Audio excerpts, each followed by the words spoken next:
ఇక ప్రధాని నివాసంలో అత్యున్నత స్థాయి సమావేశం జరుగుతుంది. ఈ సమావేశంలో రక్షణ శాఖ మంత్రి రాజ్నాథ్ సింగ్, ఎన్ఎస్ఏ అజిత్ దోవల్, సిడిఎస్ అనిల్ చౌహాన్, త్రివిధ దళాధిపతులు పాల్గొన్నారు. నేడు భారత్ పాక్ మధ్య కీలక చర్చల నేపథ్యంలో ఈ భేటీ జరుగుతోంది. మధ్యాహ్నం 12 గంటలకు హాట్ లైన్ లో ఇరు దేశాల డీజీఎంఓలు మాట్లాడుకోనున్నారు. కాల్పుల విరమణ, సరిహద్దుల్లో ఉద్రిక్తతలు తగ్గించడంపై చర్చించనున్నారు. మధ్యాహ్నం 2:30 గంటలకు త్రివిధ దళాల ప్రెస్ మీట్ నిర్వహించనుంది.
ఇక ప్రధాని నివాసంలో అత్యున్నత స్థాయి సమావేశం జరుగుతోంది. ఈ సమావేశంలో రక్షణ శాఖ మంత్రి రాజ్నాథ్ సింగ్, ఎన్ఎస్ఏ అజిత్ దోవల్, సిడిఎస్ అనిల్ చౌహాన్, త్రివిధ దళాధిపతులు పాల్గొన్నారు.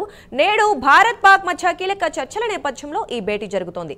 మధ్యాహ్నం 12 గంటలకు హాట్ లైన్ లో ఇరు దేశాల డీజీఎంఓలు మాట్లాడుకోనున్నారు. కాల్పుల విరమణ, సరిహద్దుల్లో ఉద్రిక్తతలు తగ్గించడంపై చర్చించనున్నారు. మధ్యాహ్నం 2:30 గంటలకు త్రివిధ దళాల ప్రెస్ మీట్ నిర్వహించనున్నారు. ఇదే విషయం గురించి మరింత సమాచారం మా అసోసియేట్ ఎడిటర్ రాజు అందిస్తారు. రాజు, చెప్పండి. మనం అనుకుంటూనే ఉన్నాము ఖచ్చితంగా ముఖ్యమైన మీటింగ్ జరుగుతోంది అనుకున్నట్లుగానే. అఫ్కోర్స్ 12 గంటలకి ఏదైతే డీజీఎంఓల మీటింగ్ ఉందో దానికి సంబంధించి ఏం మాట్లాడాలి, మరి ఎటువంటి డిమాండ్స్ మనం వాళ్ళ ముందు ఉంచాలి అనే విషయాలపై చర్చ జరుగుతున్నట్లుగా కూడా మనకి తెలుస్తోంది. మరి అసలు ఈ మీటింగ్లో ఏమేమి విషయాలు వాళ్ళు చర్చించుకుంటున్నారంటున్నారు? తర్వాత దానికి సంబంధించి ఏమైనా ఇన్ఫర్మేషన్ ఉందా మనకి? రైట్ దుర్గా, మొత్తానికైతే ఇప్పుడే ప్రధాని నివాసంలో త్రివిధ దళాలతో పాటు ఎస్పెషల్లీ సిడిఎస్, అలాగే ఎన్ఎస్ఏ అజిత్ దోవల్, రక్షణ మంత్రి రాజ్నాథ్ సింగ్, సో వీళ్ళంతా కూడా ప్రధాని మోడీతోటి భేటీ అవుతున్నటువంటి పరిస్థితి. మరి కాసేపట్లో సమావేశం ప్రారంభం కాబోతుంది. అయితే ఈ సమావేశంలో ఎస్పెషల్లీ నిన్న ఏదైతే తీసుకున్నటువంటి నిర్ణయాలు ఉన్నాయో, అంటే పాకిస్తాన్ కానీ కవ్వింపు చర్యలకు పాల్పడితే తర్వాత చూద్దాం, తర్వాత మాట్లాడదాం అని చెప్పేసి ఏదైతే భారత్ ఇచ్చినటువంటి ఆఫర్ ఉందో ఆ ఆఫర్కి పాకిస్తాన్ తలొగ్గింది. అంతేకాకుండా పాకిస్తాన్ నుంచి రాత్రి ఎలాంటి కవ్వింపు చర్యలు కానీ, అంతేకాకుండా భారత్ మీదకి దాడులు చేసేటటువంటి ప్రయత్నం కానీ చేయలేదు. దీంతో ఇచ్చినటువంటి మాట ప్రకారం సో ఈరోజు ఏం చేయాలి అనేటటువంటి దాని మీద త్రివిధ దళాధిపతులతో పాటు అలాగే నేషనల్ సెక్యూరిటీ అడ్వైజర్ అయినటువంటి అజిత్ దోవల్, అలాగే రక్షణ శాఖ మంత్రి రాజ్నాథ్ సింగ్తో పాటు సిడిఎస్ ఎవరైతే chief of defence staff Chauhan ఉన్నారో, సో వీళ్ళంతా కూడా ఇవాళ ఇప్పుడు భేటీ అయ్యి ప్రధానమంత్రి మోడీతోటి సో ఏం చేయాలి అంటే హాట్ లైన్లో చర్చలు జరపబోతున్నారు.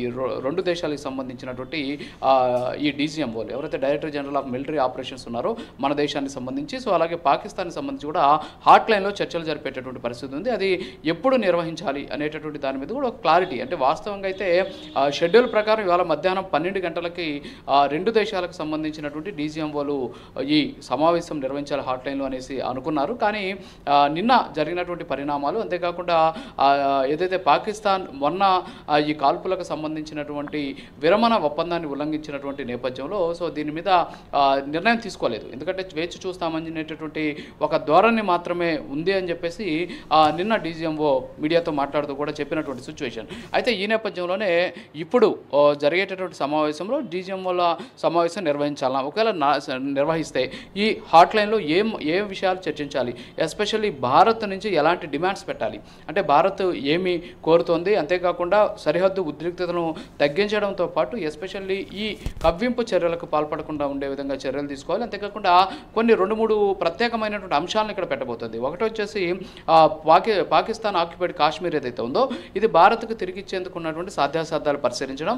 రెండవది వచ్చేసి భారత్ మీద జరిగేటటువంటి ఏ ఉగ్రదాడికైనా సరే పాకిస్తాన్ బాధ్యత వహించాలి, అంతేకాకుండా ఉగ్రవాదులకు సంబంధించినటువంటి కట్టడి చేయాలి అనేటటువంటి 2 ప్రధానమైనటువంటి డిమాండ్స్ మీదే ప్రస్తుతం భారత్ అడుగులు ముందుకేస్తూ ఉన్నటువంటి సిచ్యువేషన్. దీంతోపాటు ఎస్పెషల్లీ ఏదైతే భారత్ మీద జరిగేటటువంటి ఏ దాడైనా సరే దాన్ని యుద్ధంగా భావిస్తామని చెప్పేసి ఇప్పటికే భారత్ ఆర్మీ ప్రకటించినటువంటి నేపథ్యంలో తదనుగుణంగా ఏ విధంగా పాకిస్తాన్కి సందేశం పంపాలి, అంటే భారత్ నుంచి ఏ విధమైనటువంటి హెచ్చరికలు ఉండాలి, భారత్ నుంచి ఎలాంటి స్పష్టమైనటువంటి ఆదేశాలు ఉండాలి అనేటటువంటి దాని మీద ఇప్పుడు చర్చించేటటువంటి అవకాశం ఉన్నాయి. ఈ చర్చ అనంతరం మీరు చెప్పినట్టు 12:30 రక్షణ శాఖ ఒక మీడియా సమావేశం ఏర్పాటు చేసింది.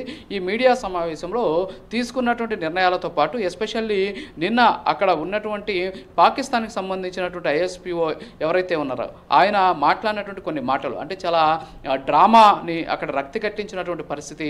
అంతేకాకుండా చూస్తే ఏదో ఒక కమెడియన్ లాగా ఆయన మాట్లాడినటువంటి పరిస్థితి ఉంది. నిన్న అక్కడ ఉన్నటువంటి ఇంటర్నేషనల్ మీడియాతో, అంతర్జాతీయ మీడియాతో ఆయన మాట్లాడిన సందర్భంలో భారత్లో మేము అది చేసాం, భారత్లో ఉన్నటువంటి అనేక రకాలైనటువంటి ఎయిర్ స్పేస్లు మేము ధ్వంసం చేశాం, అలాగే భారతదేశంలో ఉన్నటువంటి అనేక మంది పౌరుల మీద దాడులు చేశాం అని రకరకాలైనటువంటి ఆయన వ్యాఖ్యలు కూడా చేశాడు. అంతేకాకుండా ఆయన ఒక కమెడియన్ లాగా మాట్లాడినటువంటి పరిస్థితి. ఇక్కడ ఉన్నటువంటి ఆర్మీ చాలా క్రమశిక్షణతో కూడినటువంటి ఆర్మీ, సో అందుకని మేము రాజకీయాలు అంటే ప్రభుత్వం చెప్పినటువంటి మాటని వినాల్సి వచ్చిందని చెప్పేసి కూడా ఆయన చెప్పినటువంటి పరిస్థితి. సో వీటి మీద కూడా భారత్ మాట్లాడేటువంటి అవకాశం. ఆయన నిన్న పాకిస్తాన్లో మాట్లాడుతూ ఏ ఒక్క సాక్ష్యం కూడా చూపించాల, ఏదో ఒక కామెడీ చేసినట్టు చేసాడే తప్ప ఎక్కడ కూడా అన్ని అబద్ధాలు చెబుతూ వచ్చాడు. కానీ భారత్ మాత్రం అలా కాదు, నిన్న అన్ని ఆధారాలను చూపించింది. భారత్ చేసినటువంటి ప్రతి దాడికి సంబంధించినటువంటి ఫోటోలు, వీడియోల్ని రిలీజ్ చేసింది.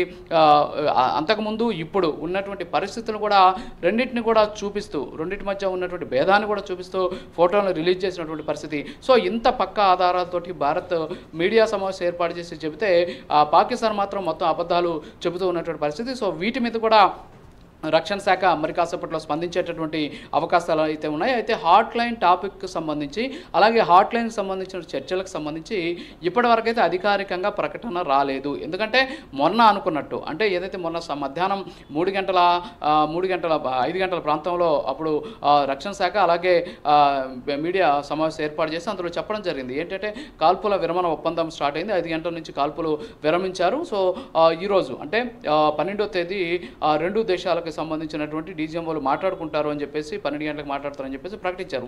కానీ అక్కడ ఏమైంది అంటే మళ్ళీ 7:30 నుంచి కాల్పుల విరమణను ఉల్లంఘించినటువంటి నేపథ్యంలో దీని మీద భారత్ కూడా తీవ్రంగా రియాక్ట్ అయింది. అంతేకాకుండా అక్కడ ఉన్నటువంటి అనేక ఎయిర్ స్పేసెస్ని టార్గెట్ చేసుకొని కొట్టినటువంటి పరిస్థితి. సో ఈ నేపథ్యంలోనే ఉద్రిక్తతలు కంటిన్యూ అయినటువంటి నేపథ్యంలో నిన్న రాత్రి మళ్ళీ మారింది. నిన్న రాత్రి ఏం చెప్పారంటే ఇవాళ రాత్రికి కానీ పాకిస్తాన్ తీసుకునేటటువంటి ఎలాంటి చర్యకైనా సరే మా ప్రతిచర్య చాలా భయంకరంగా ఉంటుంది అనేటటువంటి ఒక సందేశాన్ని వాళ్ళకి పంపించారు. దీంతో వాళ్ళు ఎవరు కూడా భారత్ దగ్గర కవ్వింపు చర్యలకు ఎక్కడ కూడా పాల్పడినటువంటి పరిస్థితి. మరి ఈ నేపథ్యంలోనే ముందుగా అనుకున్నట్టు 12 గంటలకు హాట్లైన్లో చర్చించాలన్నా లేకపోతే మళ్ళీ దీనికి ఒక టైం తీసుకొని తర్వాత అక్కడ ఉన్న డీజీఎం వాళ్ళతో మాట్లాడుకొని, ఎందుకంటే అక్కడ పాకిస్తాన్లో కూడా వాళ్ళు అక్కడ ఉన్నటువంటి ప్రజలకు ఏదో చెప్పుకునే ప్రయత్నం చేస్తున్నారు, భారత్ మీద మనం గెలిచేసాం, భారత్ను అది చేసాం అంటున్నారు. సో ఇవన్నీ కూడా కట్టిబెట్టాలి, ఈ అబద్ధాలని మానుకొని వాస్తవాలు చెప్పిన రోజే మనం హాట్లైన్లో మాట్లాడుకుందాం. అప్పటి వరకు కూడా ఈ ఏదైతే కాల్పుల విరమణ ఒప్పందం ఏదైతే ఉందో దాన్ని అలాగే కూడా కంటిన్యూ చేస్తామని చెప్పేటటువంటి అవకాశాలు అయితే ఉన్నాయి. సో ఏదైనప్పుడు కూడా ప్రస్తుతానికి సమావేశం అయితే స్టార్ట్ అయినటువంటి పరిస్థితి. మరి కాసేపట్లో అంటే 12:30కి రక్షణ శాఖకు సంబంధించినటువంటి ప్రతినిధులు మీడియా సమావేశం ఏర్పాటు చేసేటటువంటి పరిస్థితులు కనిపిస్తున్నాయి. రైట్ రాజు, అయితే మనం చూస్తూనే ఉన్నాం పాక్ ఎప్పుడు వాళ్ళ వక్రబుద్ధి చూపిస్తూనే ఉంటుంది. ఒకవైపు కాల్పుల విరమణ తర్వాత కొన్ని గంటల్లోనే తిరిగి కాల్పులు చేయడం కావచ్చు, లేదా సివిలియన్స్ పై దాడి చేయడం కావచ్చు, లేదా అంటే నిన్న మనం చెప్పుకున్నట్లు ఇప్పుడు ఇందాక మీరు చెప్పినట్లు పాక్ ఆర్మీ అంటే మేము భారత్ని ప్రతిఘటించాము, భారత్ వైపు దాడి చేశాము, ఇలాంటి అసత్య ప్రచారాలను చేస్తున్న నేపథ్యంలో మరి భారత్ ఖచ్చితంగా ఈ సమావేశంలో వాళ్ళకి ఖచ్చితంగా ఒక స్పష్టమైన హెచ్చరికలు కావచ్చు, మరి ఇలాంటివి రిపీట్ అవ్వకుండా స్పష్టమైన హెచ్చరికలు జారీ చేసే అవకాశం ఉంది. అలాగే ఐక్యరాజ్య సమితి ముందు కూడా కొన్ని మా దగ్గర ప్రూఫ్స్ ఉన్నాయంటూ కూడా మన భారత్ చెప్పడం చూసాం. కాబట్టి సో ఆ ప్రూఫ్స్ ని కూడా ప్రపంచం ముందు పెట్టేసి పాక్ ని ఒంటరి చేసి మనం గెలిచామని ఒక స్పష్టమైన ఆధారాలు చూపించే అవకాశం ఉంది ఈరోజు. ఖచ్చితంగా, ఎందుకంటే దానికి అవసరం లేదు దుర్గా. ఎందుకంటే నిన్నే చెప్పారు, నిన్నే డీజీఎంఓతో పాటు అలాగే ఏదైతే ఎయిర్ ఫోర్స్కి సంబంధించినటువంటి వైస్ అడ్మిరల్ కావచ్చు, అలాగే నేవీకి సంబంధించినటువంటి వైస్ అడ్మిరల్, సో వీళ్ళు ముగ్గురు కూడా నిన్న మీడియాతో మాట్లాడేటటువంటి సందర్భంలో 6:30 గంటలకు వాళ్ళు మీడియాతో మాట్లాడే సందర్భంలో కొన్ని స్పష్టమైనటువంటి ఆధారాలను, స్పష్టమైనటువంటి సాక్ష్యాలను, స్పష్టమైనటువంటి వివరణను ఇవ్వడం జరిగింది. ఇస్తూనే పాకిస్తాన్కి ఒక హెచ్చరిక కూడా పంపించారు. ఏమి హెచ్చరిక పంపించారంటే, మీ వైపు నుంచి ఒక బుల్లెట్ భారత్ వైపు వచ్చినా సరే మా వైపు నుంచి మీకు ఫిరంగి మీకు ఎదురుగా పంపిస్తాం, లేకపోతే మిసైల్ని మీకు పంపిస్తాం అని చెప్పేసి చాలా స్పష్టమైనటువంటి వాళ్ళకి ఒక క్లియర్ కట్ ఇన్స్ట్రక్షన్స్ కూడా ఇచ్చినటువంటి పరిస్థితి. సో దీంతో పాకిస్తాన్ ఆల్రెడీ భయపడింది. మీరు చెప్పినట్టు ఏంటి అంటే, నిన్న భారత్ ఏం చేసింది, పాకిస్తాన్ మీద ఎక్కడెక్కడ దాడులు చేశామో దాడులు చేసినటువంటి ఫోటోలతో పాటు దాడులు చేసేటువంటి సమయంతో పాటు చాలా క్లియర్ కట్గా ఎవిడెన్సెస్ అన్నింటినీ కూడా ప్రొడ్యూస్ చేసింది, అందరికి కూడా చూపించింది. అలాగే పాకిస్తాన్ దాడి చేసినటువంటి సందర్భంలో సరిహద్దు ప్రాంతాల్లో జరిగినటువంటి ఇబ్బందులను కూడా చూపించినటువంటి పరిస్థితి. సో వీటన్నిటిని కూడా మనం చూస్తే పాకిస్తాన్ నిన్న పెట్టినటువంటి మీడియా సమావేశంలో ఏమీ లేవు. కేవలం ఆయన కూర్చొని ఒక డ్రామా, ఒక బఫూన్ మాదిరి కూర్చొని ఏదో ఎవరో రాసిచ్చినటువంటి స్క్రిప్ట్ని చదివేసి ఆయన వెళ్ళిపోయినటువంటి పరిస్థితి. అలాగే వీళ్ళు కొన్ని క్వశ్చన్లు వేశారు. అక్కడ ఉన్నటువంటి మీడియా కూడా తలలు పట్టుకొని కూర్చొని కొంతమంది నిద్రపోతా కూడా ఉన్నటువంటి విజువల్స్ మనం చూసాం. సో వాళ్ళు అడిగిన ప్రశ్నలు కూడా సమాధానం లేదు ఆయన దగ్గర. ఏ ప్రశ్న అడిగినా సరే ఒకటే సమాధానం ఏంటంటే, మేము కాల్పులు ఆపేసాం, మేము భారత్ మీద గెలిచాం, కాల్పులు ఆపేసాం, భారత్ మీద గెలిచాం, ఈ రెండు తప్ప ఇంకా ఏమీ చెప్పనటువంటి పరిస్థితి. సో దీన్ని బట్టి చూస్తూ ఉంటే పాకిస్తాన్ వక్రబుద్ధితోటి ప్రవర్తించాలని చూసినా సరే భారత్ గట్టిగా కొట్టినటువంటి దెబ్బ ఎఫెక్టు ఎక్కువగా తగలడంతో పాపం పాకిస్తాన్ భయంతో వణికిపోతుంది. అక్కడ మొన్న అంటే డీజీఎంఓలు మాట్లాడుకున్నారు హాట్ లైన్లో, అయినప్పటికీ కూడా అక్కడ ఉన్నటువంటి ఆర్మీ చీఫ్ ఎవడైతే ఉన్నాడో అసీం మునీర్, సో అతను ఇక్కడ ఉన్నటువంటి భారత్ తోటి చర్చలు జరుపుకోవడం అతనికి ఇష్టం లేదు. ఎందుకంటే అతను వచ్చేసి ఉగ్రవాద బ్యాక్గ్రౌండ్ నుంచి వచ్చాడు. అంతేకాకుండా ప్రధాని షహబాజ్ షరీఫ్ ఉన్నాడు. అతను ఎవరు, అసీం మునీర్కి సంబంధించి ఆయన చేతిలో ఒక పావులాగా ఉంటాడు. సో అసీం మునీర్ చెప్పింది అక్కడ పై చేయి ఉంటుంది. కానీ నిన్న ఆయన మీటింగ్లో మాట్లాడుతూ ఎవరైతే పాకిస్తాన్కి సంబంధించినటువంటి ఆర్మీ అధికారి ఆయన మీడియాతో మాట్లాడే సందర్భంలో కొన్ని వ్యాఖ్యలు చేశాడు.